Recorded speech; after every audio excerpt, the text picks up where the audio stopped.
Hey everyone, let's talk about honeybees.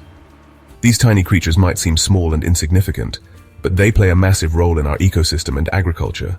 They're super important for life as we know it. Without them, many of the plants we rely on for food wouldn't be able to reproduce. Bees are nature's pollinators, transferring pollen from one flower to another, which helps plants grow fruits and seeds. These busy little insects are amazing. They work tirelessly, flying from flower to flower, collecting nectar and pollen. This not only helps the plants, but also provides food for the bees and their colonies. They work together in their hives and are responsible for pollinating heaps of plants, including many of the fruits, veggies, and nuts we eat. Imagine a world without apples, almonds, or tomatoes. That's what it would be like without honeybees. Here in Australia, with all our sunshine and different environments, honeybees are extra important. Our unique climate and diverse landscapes make it a perfect place for bees to thrive and do their crucial work. They're a big part of how our farms work, bringing in billions of dollars each year. Farmers rely on bees to pollinate their crops, ensuring a good harvest and a steady supply of food for all of us. From the almond trees in Western Australia, South Australia, New South Wales, and Victoria, where bees help produce one of the most popular nuts in the world, to the apple trees in Tassie, where they ensure we have delicious apples to enjoy. Honeybees help make sure we get lots of yummy food. Their work is essential for the production of many fruits and vegetables that we eat every day. But these hard-working little girls are facing a big problem, a tiny but dangerous mite called the Varroa Destructor. This mite attaches to bees and weakens them, making it harder for them to do their job.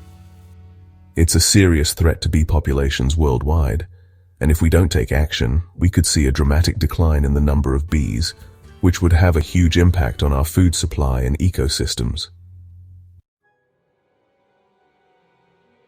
In 2022, the ultimately unavoidable tragedy happened for beekeepers in Australia. It started with a normal checkup at the Port of Newcastle in New South Wales, but quickly turned into a huge problem. A nasty little mite that beekeepers around the world worry about had arrived in Australia. Everyone in farming, and even people outside of farming, are worried. This mite causes big problems, not just for beekeepers, but for everyone who needs food. It was a real wake-up call, and everyone tried to work fast to stop it from spreading. Even though it's super small, it's a huge problem. This tiny mite, which you can barely see, sticks to honeybees and feeds on their blood, but that's not the worst part. These mites also carry viruses that make bees sick. When bees are weak from the anemia and the viruses, their whole hive can die in just a few months. Has caused lots of problems for bees all over the world, making beekeepers lose money and making it harder to grow food. Australia had been safe from this pest for a long time, but now things have changed. As soon as the first signs of the mite infestation were found, everyone jumped into action. The biosecurity officers were the first on the scene, inspecting beehives meticulously. They knew the stakes were high. This wasn't just about a few bees. It was about the entire ecosystem and the agricultural economy that depended on them. The urgency was palpable. Knowing how much damage it could cause, the government declared a state of emergency and put strict rules in place. Officials made public announcements, and beekeepers were glued to T5, the Department of Agriculture postings on various media, anxiously awaiting instructions. They stopped beehives from moving around in certain areas, kind of like a bee lockdown. This was a drastic measure, but it was necessary to contain the spread. Beekeepers had to place restrictions on their hives, and signs were put up to ensure no one moved them. The plan was to stop the mite from spreading and get rid of it completely before it could get into wild bees. Beekeepers and scientists worked tirelessly, treating hives and developing containment strategies. Unfortunately, beekeepers in the affected areas had to do something really sad: kill their beehives. This was a heart-wrenching decision, but it was necessary to protect the greater good. Interviews with beekeepers revealed the emotional toll of these tough decisions. They were tough decisions, but necessary to stop the mite.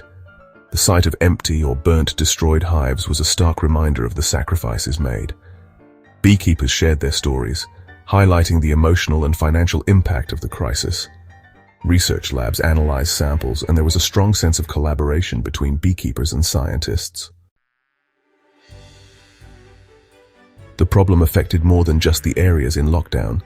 The impact of the Varroa mite outbreak was felt far and wide, reaching beyond the immediate zones of quarantine.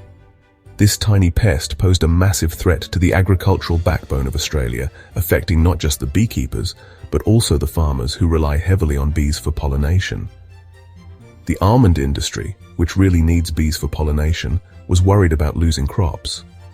Almonds are one of the most bee-dependent crops, and without adequate pollination, the yield could drop significantly. Farmers were on edge, knowing that their livelihoods were at stake. The sight of blooming almond orchards, usually a symbol of prosperity, now carried an air of uncertainty. Farmers all over Australia were concerned because they knew how important bees are.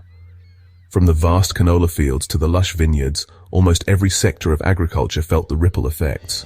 Affected farmers inspected their crops with a sense of urgency, discussing strategies to mitigate the potential losses. The interviews with these farmers revealed a deep-seated anxiety, but also a resilient spirit determined to overcome the challenge. Also put a question mark over Australian honey.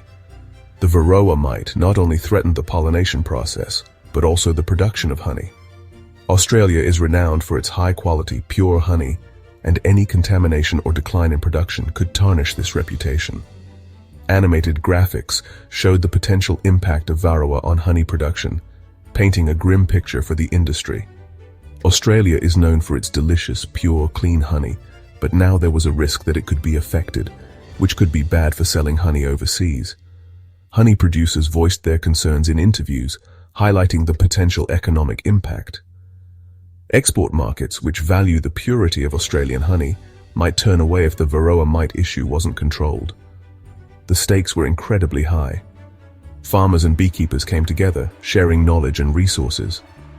Archival footage of past agricultural challenges served as a reminder of their resilience. The community spirit was strong, and there was a collective determination to face this new threat head-on. Beekeepers, farmers, and scientists all teamed up to protect their jobs, their industry, and the future of Aussie farming. Research labs worked tirelessly to study the Varroa mite, seeking solutions to eradicate it. The collaboration between different sectors was unprecedented, showcasing a united front against a common enemy. This teamwork was not just about saving the current crops, but ensuring the sustainability of Australian agriculture for generations to come.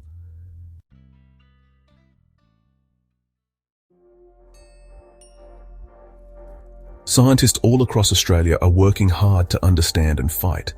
They're looking at the mite itself to find its weaknesses.